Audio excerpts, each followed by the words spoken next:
안녕하세요. 사연에 빠지다의 DJ 민영입니다. 오늘도 두 가지 사연 준비되어 있으니 끝까지 함께 해주시고요. 구독과 좋아요 버튼도 꼭 눌러주세요. 그럼 오늘의 사연 함께 시작해 볼게요. 안녕하십니까. 저는 한국석재 대표 김원드 계열씨다. 올해 나이 65 먹었고 평생토록 오석이라고 하는 충남 보령에서만 나는 특수한 암석을 가고 가는 일을 하고 있어요. 오석은 천년이 지나도 변하지 않는 돌로 유명해서 왕릉과 대통령의 비석으로 사용되어 온 희귀하고도 귀한 것입니다. 그 돌이 현재에는 내가 나고 자란 고장 마을 입구에서 유적지 현판에서 소중한 가족의 비석에 사용되어 흔히 볼 수 있죠. 지금은 저가의 중국산에 밀려 경쟁력을 많이 잃었지만 겉면에 흐르는 윤기, 색감부터 성분까지 세계 으뜸 가는 돌, 한국 오성의 명맥을 이어가고 있는 일을 하고 있다는 자부심을 갖고 있죠. 그렇다고 인정받는 기술자라기엔 남들 눈에 험하고 힘든 일하고 살아온 것이 또 내 인생이었습니다. 태어난 고향은 전라도인데 어쩌다가 보령에 와서 석공일을 하다 보니 그대로 눌러살게 되었네요. 여기서 마을 이장님 소개로 만난 아내를 만나 애들 낳고 가정도 꾸렸고요. 내 일이 육체노동 치고도 극한으로 힘든 직종이다 보니 내 아내도 참 고됐을 겁니다. 이건 빤다고 빨아지지가 않네. 돌가루며 새하얗게 붙은 게 왜 옷에 그대로 붙어서 떨어지질 않네요. 돌 자르면서 치는 게 총알보다 빠른 속도로 치니까.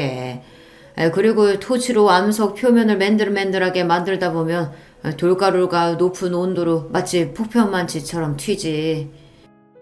세상에 무서워라. 그래서 모자가 이렇게 벌집 모양으로 구멍이 숭숭 나는 거구만요. 아유, 무서워라. 당신은 그런 일 괜찮아요? 우리 마누라랑 새끼들 잘 먹고 살아주면 뭐 할만요. 일하다 보면 불로 오석 파편이 튀어 가끔 피부에도 달라붙어 타들어가곤 합니다. 그 파편으로 몸이며 몸 여기저기 엄청 따갑고 아픈데 아프다 표현 안 해도 알아서 내 몸 살펴가며 약 발라주고 우리 마누라가 그리 해줬어요. 힘들기는 해도 벌이는 괜찮아서 생활비도 넉넉히 갖다 주었는데 아내는 그 돈을 아끼고 아껴 썼습니다. 그리고 아낀 돈으로 동네에서 최고 멋진 3층짜리 단독 주택도 지어서 살고 상가 건물도 사고 애들 유학까지 다 뒷바라지 했어요. 그게 어찌 돈 벌어다 준 내 공이 다겠습니까? 이마만큼 잘 살게 된 것은 이런 아내의 덕분이라고 생각하고 표현 못해도 늘 고마워했습니다. 하지만 벌만큼 버는데도 전기요금 아낀다고 시장에서 팔고 남은 야채 한 포대 자루 얻었다고 자랑하며 1시간 넘게 일일이 다듬는 아내를 보며 안쓰러움이 들었죠. 다 내 식구 잘 먹이고 잘 살게 하겠다고 그 고생하는 건데 그리 궁상 떨지 말고 쓸 데 있으면 쓰고 돈 걱정 말고 삽시다. 당신이 이렇게 고생하며 돈 버는 거 누구보다 내가 잘하는데 어떻게 허투루 돈을 쓰겠어요. 이런 고마운 아내는 아들, 딸 하나씩 낳아 건강하게 잘 키워줬습니다. 애들한테 대놓고 표현하지는 않았지만 나같이 돌가루 먹는 힘든 일은 안 했으면 했는데 다행히 아들은 공부를 썩 잘하더니 대학원까지 가서 박사님이 되었습니다. 그리고 유명한 대기업에 들어가서 연구원으로 들어갔어요. 우리 딸은 스페인에 유학을 갔는데 거기 사람을 만나 국제 결혼해서 아예 눌러 살고 있습니다. 딸이 너무 그립지만 그래도 편지도 보내고 연락은 종종 해와요. 거기서 사위도 돈 잘 벌고 좋은 집에 살면서 손주도 하나 낳고 잘 살고 있는 것 같으니 이만하면 되었죠. 이렇게 말하면 뭐 부러울 것 없는 인생인가 보다 하시겠지만 이제부터 좀 들어주세요. 돈 아낀다고 고생해서 그런가 착한 내 아내는 약 10년 전 병을 얻었습니다. 내가 하는 일을 놓을 수가 없어서 아내가 아픈데도 바로 옆에서 병간호도 제대로 못 해줬어요. 대학생이던 딸과 간병인이 낮에 교대로 보고 나는 일 마치고 저녁에 아픈 아내를 보러 갔습니다. 그러면 아내는 내가 귀찮다고 얼굴 봤으니 집에 가라고 자꾸만 보내려고 하는 겁니다. 바쁜데 뭘 맨날 와서 봐요. 나 멀쩡한 얼굴 봤으니까 빨랑 집 가서 저녁이나 챙겨 먹어요. 경옥 아줌마한테 부탁한 반찬이랑 국 있으니까 국은 꼭 데워서 먹고요. 그래요. 내가 알아서 잘 먹을게. 평생 당신이 나 뒷바라지 해줬지 내가 뭐 해준 게 있나. 이럴 때는 남편한테 조금만 심부름이라도 시켜줘. 나 뭐 할 거 없을까? 됐어요. 평생 무거운 돌 갖고 씨름하는 양반이 이런 간병을 어떻게 해요? 선영이랑 간병인 아줌마가 잘 해주고 있으니까 걱정 마시고 매일 오지 좀 마요. 그리고 나 없다고 혈압약 빼먹거나 화상 바르는 연고 잊지 말고, 응? 자기 몸 아픈데 내 약이며 밥이나 걱정하는 아내가 측은했습니다. 그때는요, 금방서 제일 비싼 병원에서 잘 치료받으면 금방 낫고 집에 돌아올 줄 알았습니다. 근데 그게 아니었다란 말입니다.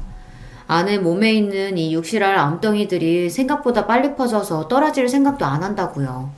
그래서 아내의 몸은 갈수록 뼈만 앙상해지고 곱던 얼굴은 해골처럼 변해갔습니다. 그런 모습을 보는 게 괴로울 지경이었어요. 무식한 내가 어떻게 해줄 도리가 없었으니까요. 서울 좋은 병원으로 옮기면 나을까 해서 서울 최고 병원으로 바꿔봤지만 거기서도 이미 손 쓸 수 없는 상태라는 절망적인 말만 돌아왔습니다. 결국 아내는 암 선고받고 2년도 못 살다가 곁을 떠나고 말았습니다. 순진하고 예쁜 나이에 나한테 시집와서 호강도 제대로 시켜주지 못하고 고생만 하다가 그 젊은 나이에 갔으니 얼마나 그 인생이 원통합니까? 아들은 회사 다닌다고 타지에 나가 살고 또 아내 떠나보낸 뒤 이듬해 딸마저 스페인으로 유학을 가버렸으니 난 정말 혼자 남았어요. 아내 없이 혼자 어찌 살아가나 막막하고 두려웠는데 산 사람은 또 산다고 그냥 사라지대요. 내가 재산이 많다고 동네에 소문이 자자하니까 호랍이 된 나도 선자리가 들어오긴 했었습니다.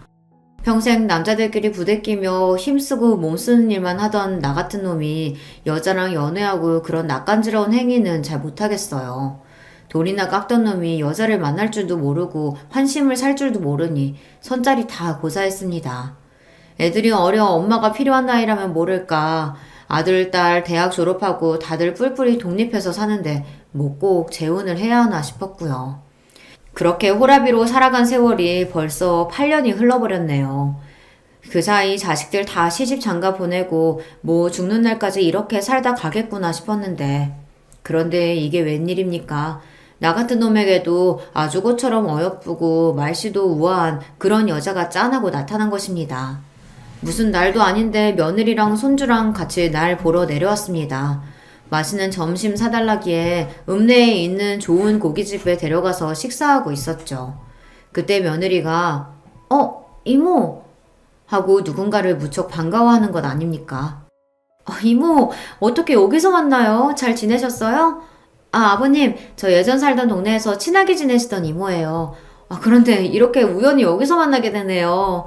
같이 오신 일행 없으시면 이모도 우리랑 같이 하세요. 아버님, 합석 불편하신 건 아니시죠?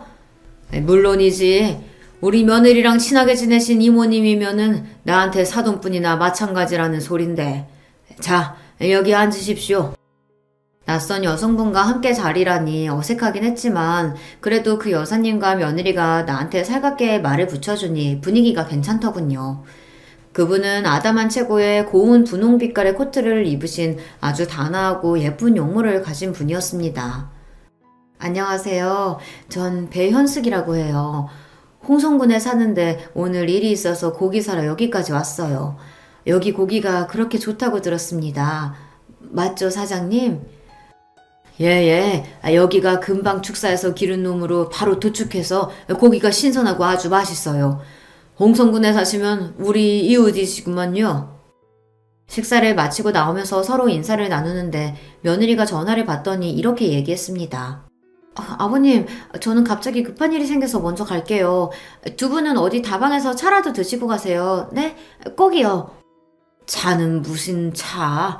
읍내에서 여성분이랑 단둘이 만났다가 동네에 소문 쫙 퍼진다잉. 수줍어하는 배 여사님은 날 보고 새초롬하니 웃으니 막 가슴이 두근거렸습니다. 사장님, 소문 무서우신 거예요? 이웃 주민끼리 차 한 잔이야 어떠랴 싶은데 저는 말이죠. 우리는 찻집에 앉아서 이런저런 얘기를 나누게 되었습니다.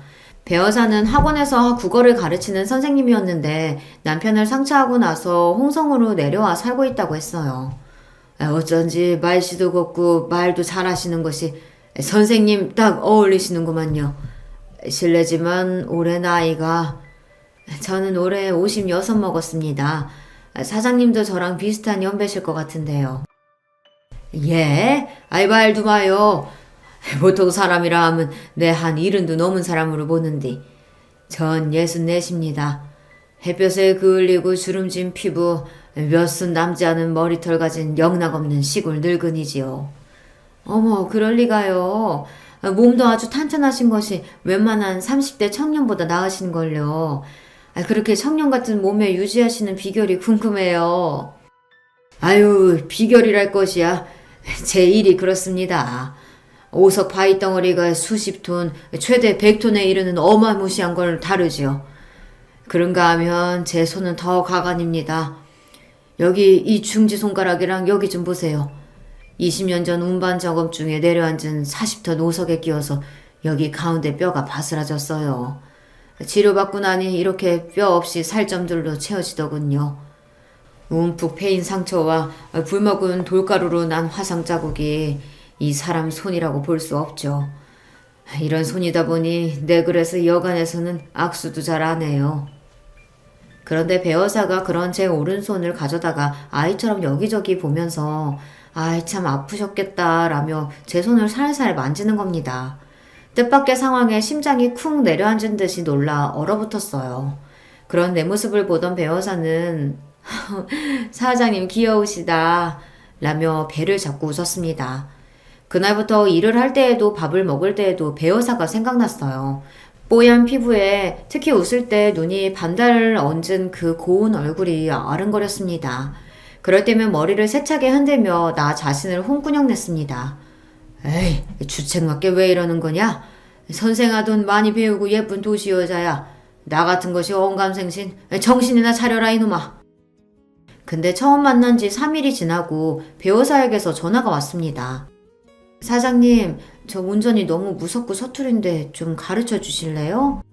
그 이야기를 듣는데 처음엔 제 귀를 의심하고 말았습니다.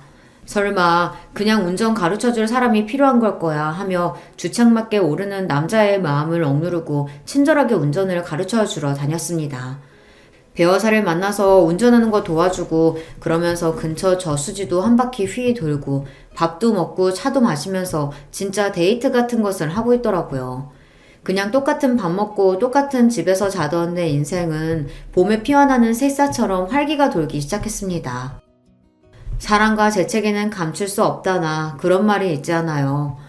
요즘 내가 재미나게 사는 것 같다고 자꾸만 일하다 외출 나가니 같이 일하는 직원들은 물론 주변 사람들이 슬슬 눈치채기 시작했습니다. 좋은 오석 자르고 남은 것들을 건축용 자재 만들 요량으로 정과 망치 들고 앉아 모서리를 툭툭 깎아내고 있는데 문득 그런 생각이 듭니다. 아, 이렇게 신나는 인생이 또 있던가. 나도 이제 남은 세월 배어사와 함께하고 싶다. 그때 저쪽 작업장에 있던 석공들이 들뜬 목소리로 날 불렀습니다.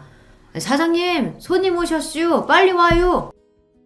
일어나서 옷에 묻은 돌먼지를 털고 있는데 제 눈에 들어온 것은 이 작업장에 어울리지 않는 고운 모습을 한 여인, 바로 배여사가 와 있던 거죠. 허둥지둥 급하게 배여사에게 달려갔습니다. 아니, 배여사님이 여기 누추한 데까지 어쩐 일이셔요? 한참 더우신데 수박 좀 드시라고 새참 좀 싸왔어요. 여기 직원분들 모두 오셔서 잠시 들고 일하세요. 배어사는 무겁게 이고 온 수박이랑 참외랑 일회용 접시에 몇 덩이씩 담아 석공들에게 나눠주었습니다. 그걸 받아드는 직원들은 사내만 가득했던 곳에 여자분이 오시니 어리둥절도 하고 몇몇 녀석은 나를 보며 휘죽 웃는 것이 아닙니까? 아유, 수박 참 시원하고 달다. 그런데 누구셔요? 사장님 소개부터 하시는 것이 예의 아니어요? 여기 우리 며느리랑 친한 이모분이셔. 옆에 홍성에 사시는. 배우사님, 저 이리로 오십시오. 겸연쩍게 웃으며 직원들에게 소개하고 후다닥 배우사를 데리고 사무실로 모시고 갔습니다. 여기가 시원해요. 작업장은 뜨거운 토치에 기계들이 위험하고 또 덥습니다. 어쩐 일로 저 일하는 곳까지 연락도 없이 왔어요? 사장님이 일하시는 곳이 궁금해서요. 그런데 사장님은 제가 와서 싫으신가 보다.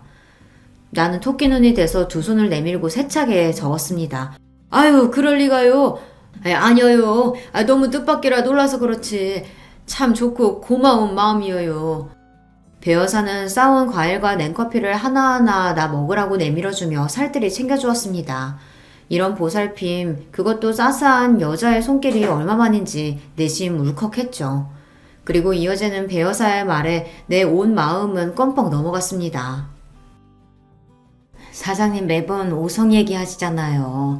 오석을 제일 사랑하고 그 일에도 자부심 많으신 분인데 그런 분이 어떤 곳에서 어떻게 일하시는지 너무 궁금했죠. 이제 와서 보니 사장님은 제 생각보다 훨씬 더 존경스러운 분이세요. 배여사만큼 대학 졸업한 교사인 양반이 나처럼 천한 일 하는 사람을 추켜 세워주니 몸둘 바 몰랐습니다. 그런 만큼 내 일을 인정해주는 것 같아서 눈물이 핑 도는 기분이었죠. 또 감동하셔서 막 울려고 하신다. 이러니 내가 사장님 막 아이 갖고 챙겨주고 싶고 그래요. 이제 나는 주변에 배여사를 내 사람으로 소개하고 동네에 대놓고 연애하며 지냈습니다. 아니, 연애를 넘어서 자식들만 인정해준다면 같이 살림 차리고 싶었죠. 둘 다 상처한 지 오래겠다. 자식들도 다 키워놨겠다. 거릴 것도 없다고 생각했어요. 그런데 그게 아니더란 말입니다. 앞으로 나와 같이 새 인생 꾸려갈 좋은 분 만났다. 조만간 조촐하게 혼인식 열렸으면 하는데. 벼르고 벼르다가 아들 며느리가 집에 찾아온 김에 내 결심을 밝혔습니다. 그런데 뜻밖의 며느리는 두 손 들고 환영했어요. 어머, 축하드려요, 아버님. 그럼요. 아버님 인생이신데 재미나게 사셔야죠. 그렇지만 아들은 똥 씹은 표정으로 나를 노려보듯 이렇게 대꾸했습니다. 지금 연세에 무슨 재혼이세요? 아버지 예전 버릇 아직 못 고치셨네요. 그 무슨 소리야? 버릇이라니. 내가 바람이라도 폈단 말이요? 옛날에 엄마랑 부부싸움 하시면 꼭 튀어나오는 어떤 여자분 이름 있었잖아요. 그 얼마 만에 들어보는 이름인지. 정임이 황정임. 예전 시절 어쩌다가 아내랑 싸우면 아내는 꼭 내가 첫사랑을 못 잊어 산다며 원망했습니다. 정말 아닌데 쓰잘데없는 소리라고 외치고 집 밖으로 나와버린 적이 한두 번이 아니었죠. 그런데 그 광경을 목격한 아들마저 지금까지 오해하고 있던 모양입니다. 자식이라고 모를 줄 아셨어요? 정임이라는 여자 때문에 엄마 가슴에 대못 박으셨잖아요. 이제 엄마 돌아가셨으니 상관없다 이 말씀인가요? 아이고 억울해 죽겠네. 나는 정임이랑 아무 짓도 안 했어. 아니 애초에 그럴 건덕지도 없는 사이여. 너희 엄마가 오해한 걸 가지고 왜 너까지 이러냐? 정희미는 내 어릴 적 석공예를 배우겠다고 황 선생님 밑으로 들어갔을 때 만난 처자입니다. 태어나기를 전라도 어촌지방 입에 풀칠하기 어려운 집이었어요. 그 당시 기술공 하고 싶어도 어디 가르쳐주던 데가 있긴 하나요. 배운 것 없는 놈이 석공이 되어보겠다고 고향 떠나 스승님 댁에 3년을 살았습니다. 그저 기술자다 하면은 그분 하라시는 대로 뭐든 해야 했죠. 처음에는 집공살이도 아니고 머슴살이었어요. 그래도 내가 어디 갈 데가 있기라나 언젠가는 가르쳐 주시겠지 하며 기다렸습니다. 군말 없이 시키는 일 하며 사니 작업할 때 불러서 허드렛 일, 석공일, 작은 일부터 시켰어요. 그 당시 이런 수업은 정말 인품 좋은 스승님 만나지 않고서야 그 기술을 온전히 받아내기란 언감생심이었죠. 인색한 황 선생님 어깨너머로 석공 기술이나 돌아가는 과정들을 스스로 터득해야 했어요. 한편 정희미는 그 황 선생님 슬하의 외동딸이었습니다. 아버지랑 고등학교 다니는 딸, 둘만 마을에서 떨어진 외딴 집에서 사는지 그 사연이 궁금했지만 끝내 그 가족사는 모르네요. 긴 생머리를 따은 머리, 까만 교복에 새하얀 양말과 검정 구두를 신고 등굣길에 나서는 정희미를 보면 마음이 참 설렜었죠. 하지만 제 처지에 그 마음을 어떻게 내비칠 수 있었겠습니까? 같은 지붕 아래 살며 정희미는 처음에는 집 머슴으로 다음에는 동네 오라비쯤으로 날 대했었는데 어느새 나와 같은 마음을 품고 있었습니다. 어느 날인가부터 정희미는 가방에서 뭘 꺼내서 나한테 내미는 겁니다. 하루는 삶은 감자, 하루는 주먹밥을 주며 나 버스 정류장까지 데려다줘. 내가 정희미 부탁을 어떻게 거절할 수 있겠어요. 정희미가 학교 오갈 때마다 우린 같이 걸어갔습니다. 행복한 시간도 잠시 그래 다니다 보니 스승님 눈에 영락없이 데이트하는 사람처럼 보였나 봐요. 니깎게 감히 누구 여식한테 다른 맘을 품냐? 스승님의 부르령과 더불어 작업장 쇠파이프로 흠씬 두들겨 맞고 광에 갇혔습니다. 가둬놓고 밥도 물도 안 주고 있으려니 날 진짜 굶겨 죽이려나 보다 하고 무서웠어요. 깊은 새벽 무슨 연유인지 빼꼼히 열린 광문 틈으로 나와 그대로 달려 주랭랑을 쳤습니다. 많은 세월이 지나고 거기 그곳에서 정희미와 스승님은 잘 사시는가 한 번씩 궁금했지만 그렇다고 그 여인을 만났다거나 부정한 일을 생각한 적은 없습니다. 그런데 저승간 아내는 물론이고 아들까지 저리 오해하니 답답하죠. 하지만 배 여사의 경우는 다릅니다. 홀로 이만큼 살아왔으면 이제 내가 좋아하는 여자 만나도 되지 않겠나 싶어요. 아들의 반대가 있었지만 난 배 여사와 계속 만나왔습니다. 그 착하고 아름다운 여인을 점점 깊이 사랑하게 되었어요. 그러고 보니 늘 배 여사에게 받기만 해봤지 내가 제대로 된 선물 하나 못 해줬네. 뭐 갖고 싶은 거 있는가? 수줍은 듯 배시시 웃는 배 여사는 생각해볼게요 말만 하고 뭐 요구하지도 않아요. 사람 애간장 녹일 만큼 말은 또 어찌나 예쁘게 하고 늘 나를 챙겨주는 그 마음이 고마워서 무슨 선물이 없을까 고민하다가 며느리에게 물어봤습니다. 며느리는 여자들 목이나 귀에 하는 진주 세트나 금부치가 좋을 것 같다고 해서 서울 종로까지 가서 배어사 선물을 샀지요. 오랜만에 서울 온 김에 손주 녀석이나 보러 갈까 해서 아들 사는 집 앞 슈퍼에서 뭐 사들고 갈 걸 고르고 있었어요. 그런데 익숙한 목소리가 들려왔습니다. 이모, 이제 우리의 계획이 결실을 맺어간다. 시부가 청혼할 기세인가 봐. 글쎄 나한테 여자한테 뭐 좋은 선물 없겠냐고 물어보시더라고. 원래 잘하던 거니까 실수 없게 잘할 수 있지? 그 노인의 재산 다 뜯어낼 때까지는 정체 잘 숨기고 더 구워 삶으란 말이야. 알겠죠? 이건 분명 나를 놓고 배여사와 며느리 둘이서 꾸민 더러운 가짜 연극판이었던 것입니다. 소름 돋는 사실을 알고 나서 몇 날 며칠 괴로움에 몸부림쳤는가 모르겠어요. 그리고 난 아주 어둡고 무시무시한 계획을 세우고 실행하기 위해 나섰습니다. 외로운 호라비 마음 이용해서 재산 뜯어내려고 드는 저 꽃뱀년들을 내가 박살내버리고 말 거다. 휘잉 바람이 세차게 부는 이곳은 오석 채석장입니다. 머리가 깨질 것 같네. 근데 여긴 어디야? 이렇게 춥고 바람이 부는데 내가 누워있던 걸까? 어머, 여기 10m는 좋게 되나봐. 무서워. 아유, 기집애야 조용히 좀 해. 잠을 잘 수가 어머, 이게 뭐래? 여기 어디야? 윤희야, 우리 왜 이런 곳에 있는 거니?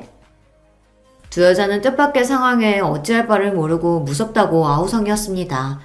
네, 저는 그 사기꾼들을 굴착기 버킷에 태우고 상공 5m 위에 그들을 떠 올려놓고 있었던 것입니다. 숙녀분들, 거기서 그렇게 흥분하고 있다가는 굴착기 밖으로 떨어집니다. 그럼 5m 아래로 떨어질 텐데 어디 하나 부러지지 않겠어요? 나는 굴착기 조정석에서 그들을 향해 이렇게 소리쳤어요. 아버님이 우리 여기 둔 거예요? 도대체 왜요? 빨리 내려주세요. 좋은 말 할 때 내려주시라고요. 그 이해를 정녕 몰라서 묻냐? 사기꾼 너희들이 더 잘할 것이 아니냐?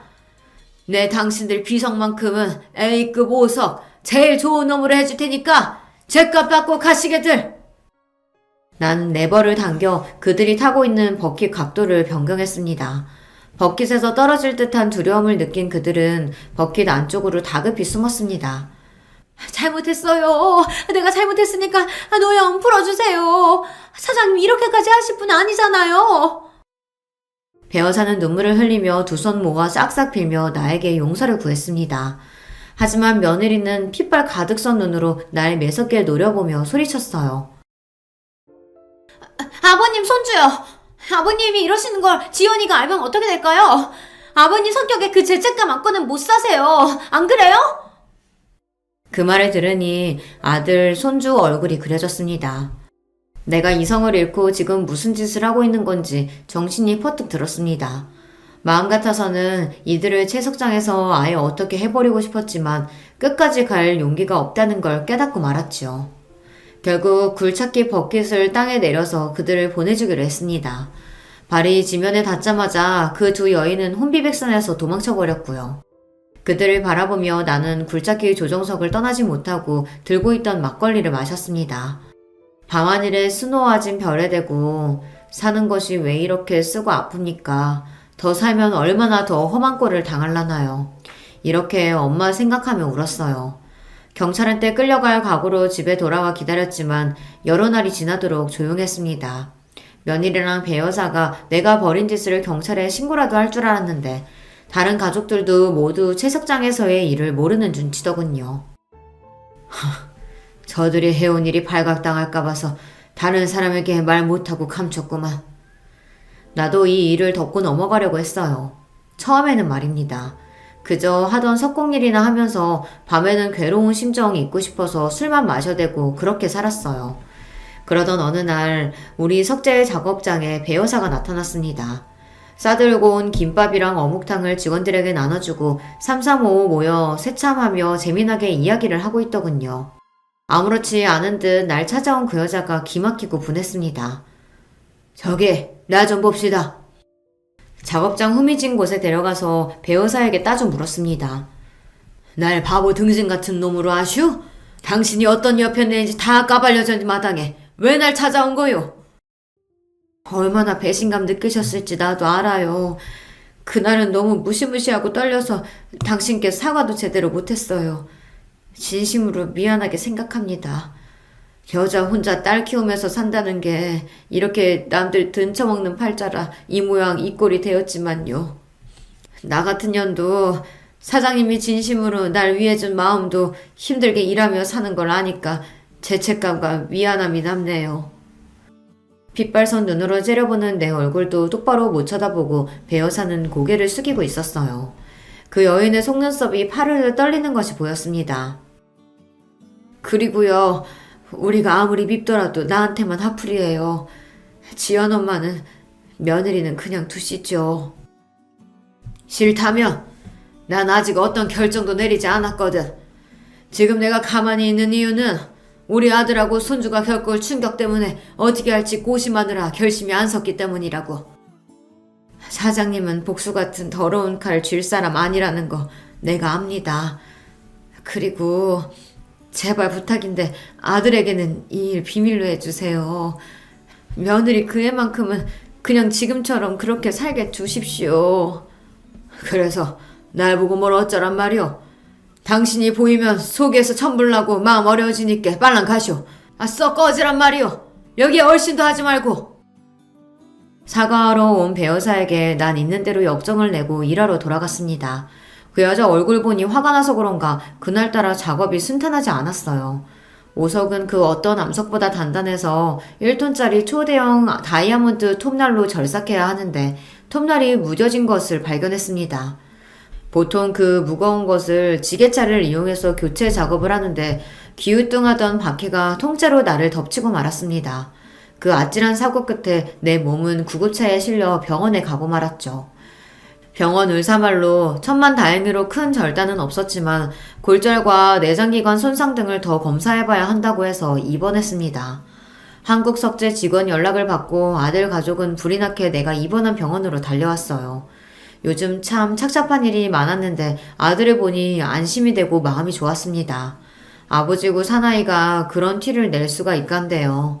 괜히 퉁명스레 별일 아닌디 바쁜 회사 두고 여기까지 왔냐. 별일이 아니긴요. 아버지 지금 상태 좀 보시라고요. 혼자 계시는 분이 간병은 또 어떻게 해야 될지. 간병인 내가 알아볼게요. 그리고 내가 병원에 자주 와보고요. 채석장 사건 이후 처음 만난 며느리는 나를 대하기 불편해했고 나 역시 같았지만 우리 둘 다 짐짓 모르는 척 평소처럼 굴었습니다. 그때였습니다. 내가 사장님 간병할 겁니다. 병실문을 열고 배 여사가 나타난 것입니다. 헐떡대는 숨을 진정하고 소목으로 눈물을 훔치고서 말이죠. 여기를 어떻게... 이모가 왜 온 거예요? 거기 있는 그 누구보다 며느리가 놀라고 당황하며 배 여사를 바라보니 아들이 의아했습니다. 이모라고? 당신한테 이런 이모님이 있는 줄은 처음 알았는데. 처음 뵙겠습니다. 윤희 남편 되는 사람입니다. 배여사를 처음 봤다던 아들은 인사를 했고 배여사는 아들을 흐뭇하게 바라보며 맞인사를 했습니다. 자식들 보내놓고 나니 우습게도 배여사와 나만 병실에 남았습니다. 꼴도 보기 싫으니 나가라고 역정을 내보았지만 배여사는 요지부동이었어요. 내가 뭐라고 하건 간에 내 옆에서 정말 마누라처럼 간병하기 시작했어요. 우습게도 지금 내가 가장 원망스러운 사람에게 기대어 입원 치료하는 생활을 하고 만 거죠. 내 병실에 자주 드나드는 것은 배여사뿐이 아니었습니다. 며느리도 반찬 가져온다, 가라입으로 챙겨온다며 그 먼 서울에서 일주일에 2번씩을 왔어요. 뻔뻔하게 자기 할 일 하는 배여사와 달리 며느리는 와서 계속 내 눈치고 겉으로는 웃으며 아양 떠는 모습입니다. 그리고 배여사 눈치도 보며 불편해하고 있는 것이 좀 이상하더군요. 어쩐지 며느리는 내 걱정 때문이 아니라 감시하러 자꾸 오는 게 아닌가 하는 의심마저 들었습니다.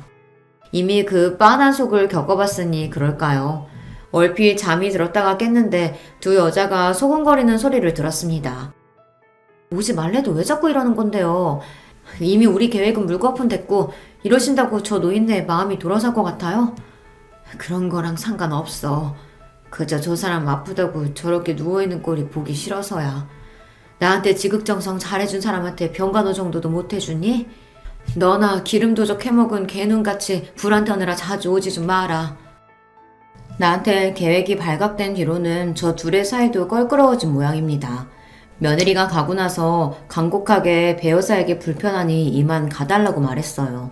하지만 그 여인은 끝까지 내 옆에서 있겠다 했습니다. 사장님 멀쩡하게 걸어나가는 모습 보고 그때 눈앞에서 사라져 줄게요. 솔직히 까놓고 저 지금 돈 없어요. 물 사고 쌀 살 돈도요. 사장님은 외롭고 몸은 다쳤어도 돈 많으시잖아요. 그냥 간병에 쓴다고 생각하시고 나한테 월급 200만 원만 주고 편하게 부리세요. 솔직하고 당당하게 말하는 모습을 보니 배신당하고 나서 처음으로 그 진심이 전해졌습니다.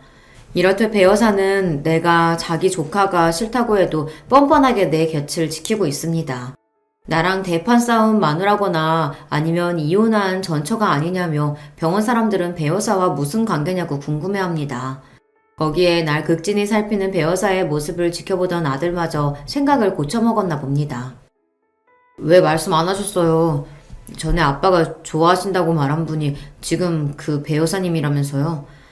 이렇게 보니 배여사님 참 좋은 분 같아요. 아무래도 제가 너무 옹졸하게 생각했나 봐요. 이렇게 도움이 필요할 때 자식이 아니라 옆에 계신 분이 최고인 건데. 저 아버지가 여사님과 합치신다고 해도 이제 반대하지 않을게요. 당치도 않은 소리. 그 여자랑 나 그럴 마음 하나 없다. 그렇게 좋아하던 내가 이렇게 돌변한 걸 보고 아들은 의아했습니다. 하지만 아들에게 핀찬 주었던 것과는 달리 심경의 변화를 나 스스로 느끼고 있어요. 함께 지내다 보니 어느새 미운 감정은 눈 녹듯 사라지고 이제 배여사가 없으면 안 될 것 같은 마음이 들었던 건 솔직한 심정이었죠. 하지만 내 마음이 그 여인에게 기울어지고 신뢰가 쌓여갈수록 마음은 무겁고 아파왔습니다. 또다시 날 속이는 거면 어쩌지. 그래서 한 가지 묘안을 생각해냈습니다. 병실에 들어온 배여사에게 나는 눈물을 흘리는 척 연기하며 말했습니다. 아이고, 나는 어쩌면 좋단 말이오. 방금 의사가 검사 결과 얘기해줬는데 나 암에 걸렸다고 하네. 얼마 뒤 잘이 나면 암 병동으로 옮겨서 치료하라고 말이야. 그 말을 듣던 배여사는 믿을 수 없다는 표정으로 있다 금세 후두둑 눈물까지 손등에 뿌렸습니다. 뜨겁게 내 손을 잡고 울먹이면서 말했어요. 설령 당신 몸에 암이 있다고 해도 치료 잘 받고 하면 싹 나을 수 있을 거예요. 내가 계속 옆에서 도와줄게요. 당신 잘못 안 되니까 걱정하지 마세요. 날 위해 눈물까지 펑펑 쏟으며 우는 모습을 보니 내 마음이 다 찡했습니다.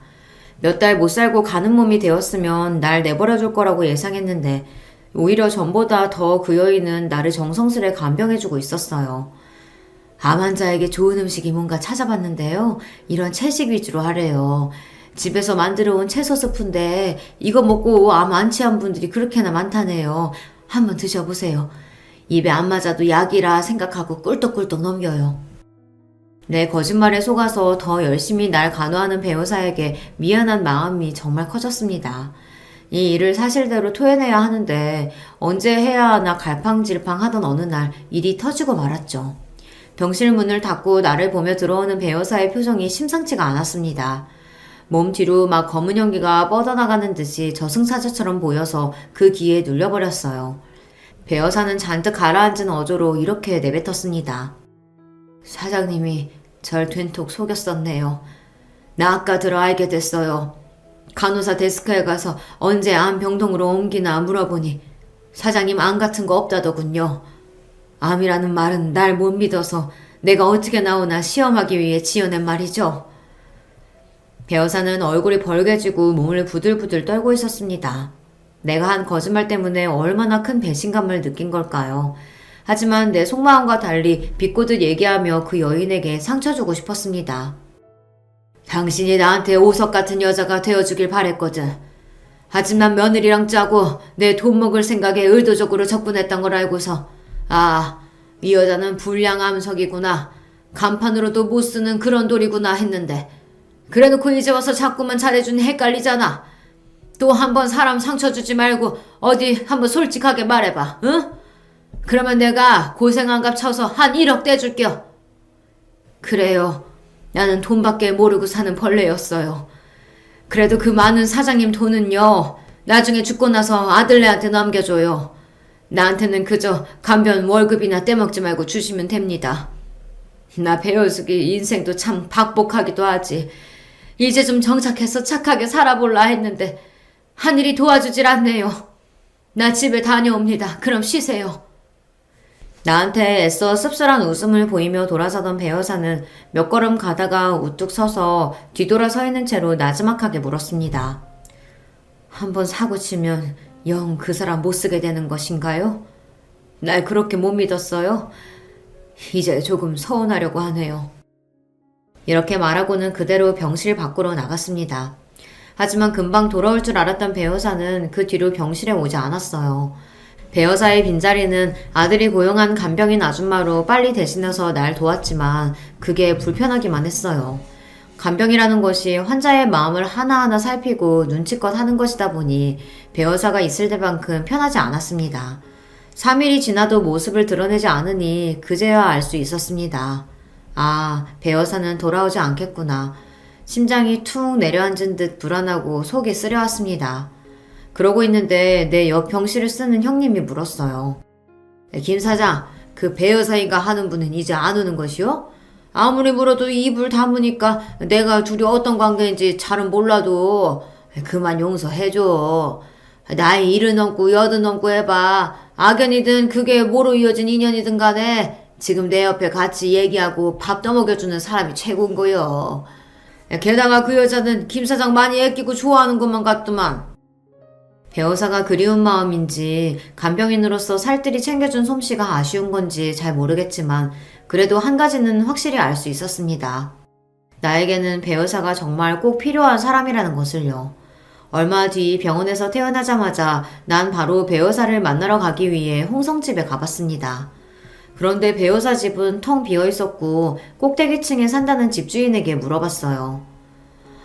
여기 1층 살던 배씨성 가진 분요? 얼마 전에 이사 나갔어요. 원래 딱 1년 계약하고 아직 2달이나 남았는데도 서둘러 나가대요.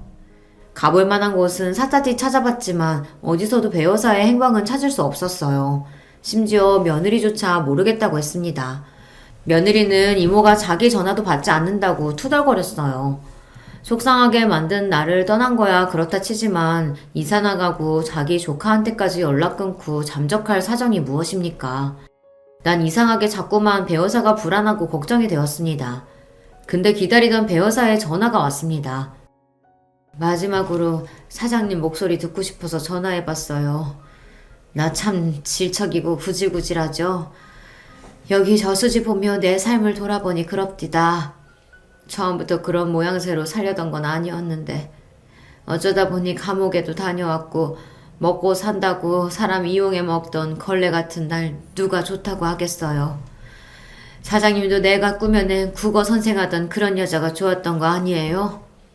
나도 돌아가신 사모님처럼 아니면 첫사랑 여자처럼 만났으면 꽤 괜찮게 그리 살 수 있었을까요? 수학이 넘어 들리는 목소리가 이미 술에 잔뜩 취해 꼬부라져 있었고, 더 큰 걱정은 나쁜 마음 먹기 전 마지막 할 말을 하는 사람 같았다는 겁니다. 난 몹시 다급해져서 계속해서 어디냐고 물었어요. 그래도 묵묵부답인 배 여사에게 격앙된 목소리로 말했습니다. 당신이 모여도 좋으니 딱 한 번만 만나실다. 응? 지금 어디요?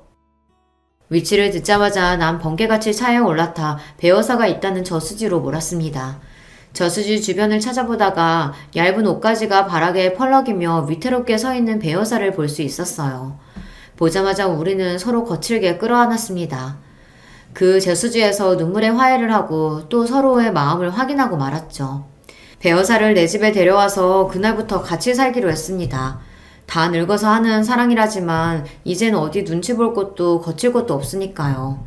더 이상 마음 속이지 말고 지금 느끼는 대로 믿는 대로 살고 싶었습니다.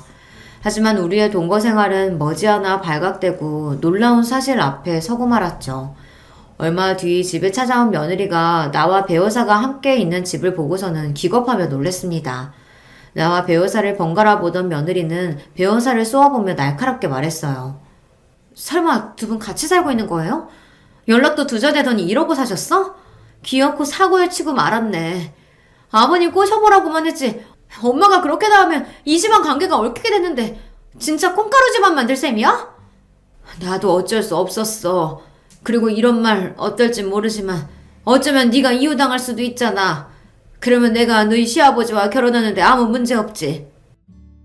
나와 배 여사가 진심으로 사랑하는 사이가 된 것을 알게 된 며느리는 배신감에 목소리가 떨려왔습니다. 뭐? 엄마 진짜 이런 사람이야? 남자한테 빠져서 딸까지 이혼시킬 양반이네? 아니, 난 지금 그대로 잘 살 거야. 게다가 이 집안에 장손도 낳아준 몸이라고. 물러나야 할 사람은 바로 엄마라고. 맞죠, 아버님? 아버님은 자식들 몰라라고 여자나 선택할 분 아니시잖아요. 그래, 상관없어. 사장님이 그리 결심한다면 나도 군말 없이 따를 거다. 너와의 관계, 그것 빼고는 내 과거 모두를 사장님한테 털어놨었고 그거 알고도 날 받아주신 분이야. 잠깐만. 내가 잘못 들은 건가? 엄마라니, 배 여사를 왜 그렇게 부르냐? 며느리가 시집올 때 만난 안사도는 분명 배 여사가 아닌 다른 분이었습니다. 도무지 믿을 수 없는 상황에 놓이니 난 머리가 뒤죽박죽했어요. 난처해하는 며느리는 결국 이야기를 털어놓고 말았습니다. 아버님, 정말 죄송한데요. 저분이 절 낳아주신 친모 맞아요. 결혼식 때 만나셨던 제 친정엄마가 사실은 이모세요. 저분이 감옥에 가면서 어린 저를 이모댁에 맡기셔서 실제로 저를 키워주신 분도 이모고요. 하지만 저한테 엄마는 그분이지 저분은 아니에요. 아무리 그렇다고 해도 그렇지 제 친모가 아버님이랑 이러는 건 말이 안 되잖아요. 그러니까 이 관계 접으세요. 네? 바로 배 여사와 며느리는 모녀 관계였다는 것을 알게 된 것입니다. 너무 큰 충격에 어지럽고 한동안 아무 말도 할 수가 없었어요. 배 여사는 훌쩍이며 미안하다며 중얼거리고 있었고요. 며느리는 아버님과 당장 헤어져라고 방방 뛰면서 배 여사와 옥신각신 싸웠습니다. 듣고 있던 여러분도 믿기지 않으시겠지만 이 모두는 사실이고요. 며느리가 꼭 헤어지라고 자기 친모를 내쫓으라고 내 손을 잡고 신신당부하고 서울로 올라갔습니다. 한동안 넋이 나가있던 나는 정신 차리고 배 여사에게 물었어요. 이 놀라운 일을 당신은 끝까지 나에게 숨긴 거요? 배 여사는 흐느끼며 울기만 할 뿐 나에게 아무 말도 하지 못했어요. 당신이 2번이나 이혼한 여자라고 해도 괜찮았어. 한 번 결혼은 유부남인 줄 모르고 당해서 간통죄로 감옥 갔다고 해도 딸 키워보겠다고 돈 많고 병든 늙은이 꼬셔서 후처로 들어가 살았단 말 들었어도 난 당신을 받아들였어. 왜? 그래도 많이 좋아하니까. 내 여자의 지난 과거는 나만 묻고 살면 되니까. 하지만 이건 아니잖여. 숨겨도 숨겨지지가 않는 것이 천륜인데. 내내 죄인처럼 땅에 얼굴을 묻고 있던 배 여사는 얼굴을 들고 나를 처음 쳐다봤어요. 말했다시피 나는 당신에게 뭐라 주장할 수가 없어요. 그러니까 사장님이 정해주셔요. 나가라면 바로 짐 싸서 나가고 어디 모르는 곳에 꽁꽁 숨어 살게요.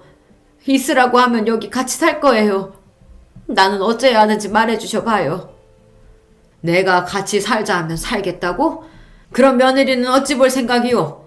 그 애가 난처해져도 상관없다는 말인가? 그래서 내가 죽으려고 했어요. 나 같은 것만 세상에서 없어지면 내 딸도 살고 당신도 이런 비밀 따위 모르고 살았을 텐데 말입니다. 그딴 소리 하지 마요. 아무리 그래도 사람이 어찌 제 목숨을 스스로 끊는단 말이오. 죽어서도 성물 못하고 구천 떠들고 싶소?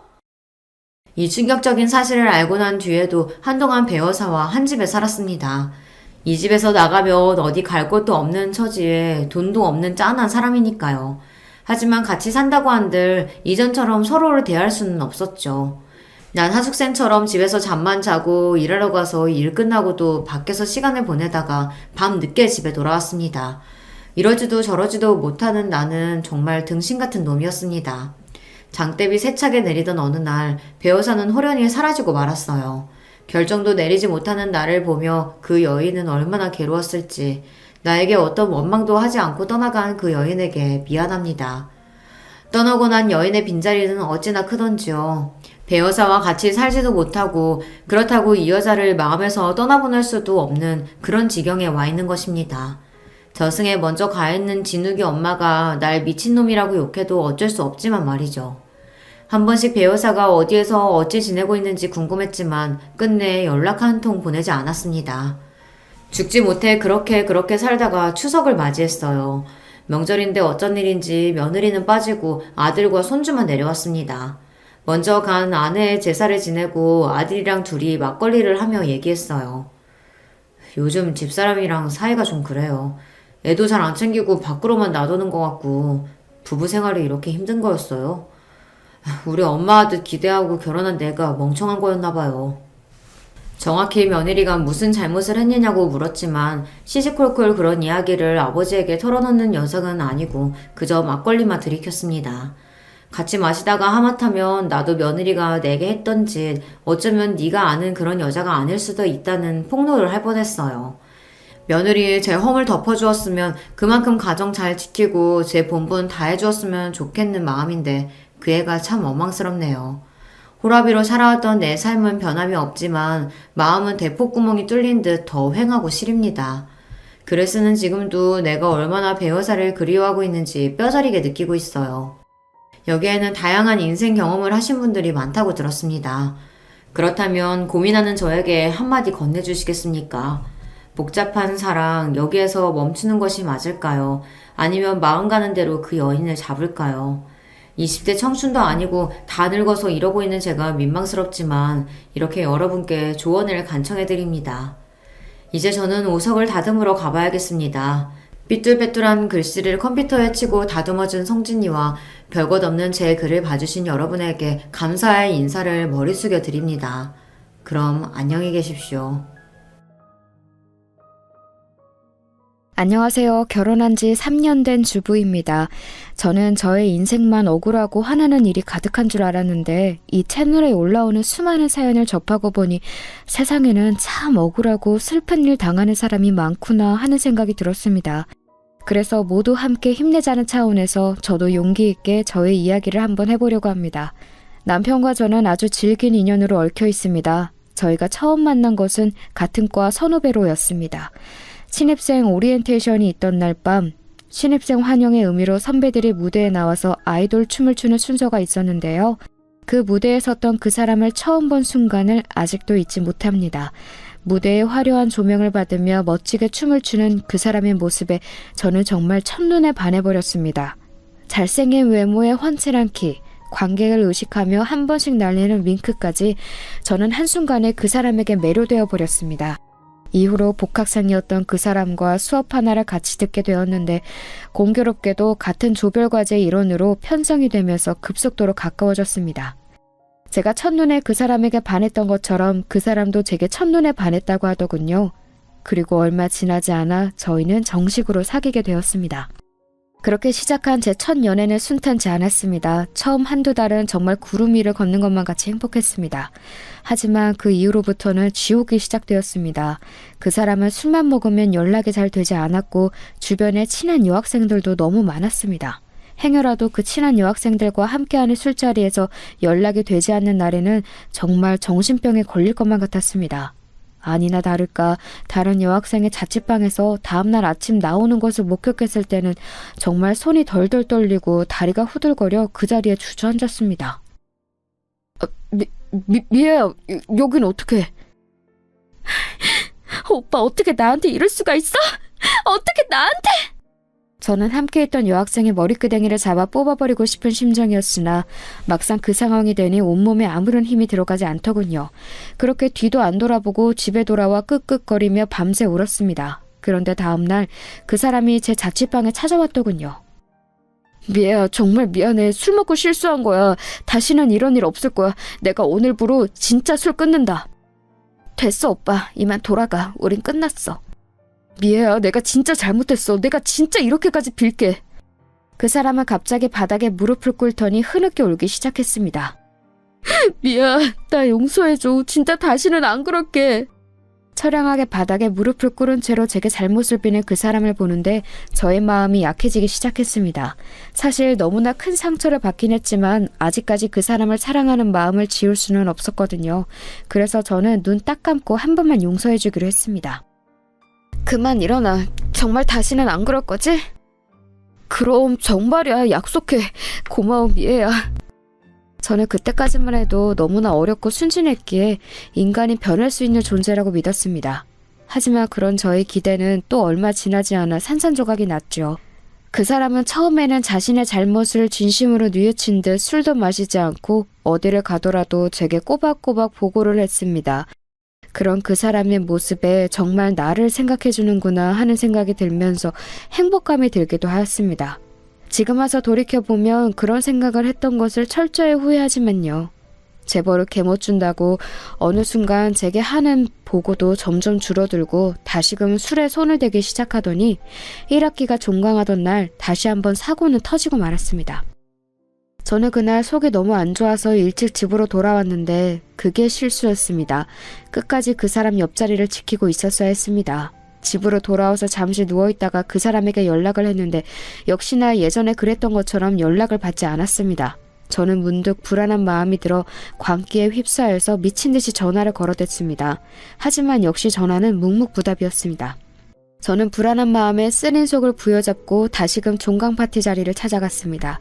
술집 안에는 그 사람이 없었고 불이 나게 다시 올라와 뒷골목으로 갔는데 그 자리에서 제 동기 수정이와 입맞춤을 하고 있는 그 사람을 보고야 말았습니다. 야, 이 나쁜 새끼야!